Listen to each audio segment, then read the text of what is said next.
तो ये है फ्रेंड्स मेरी प्यारी सी सुंदर सी साड़ी।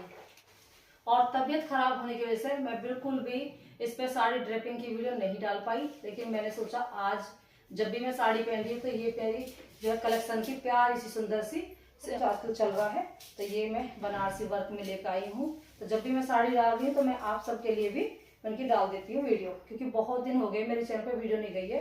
तो ये प्यारी सी सुंदर सी साड़ी, बहुत प्यारी साड़ी है, बहुत अच्छा वर्क है। तो चलिए भाई कर देते हैं शुरू वीडियो को। और आप सब भी पूरा सपोर्ट अपनी रजनी को देना, और मेरे दोस्त, मेरे भाइयों, मेरे बहनों, और इसी तरह सपोर्ट बनाए रखना।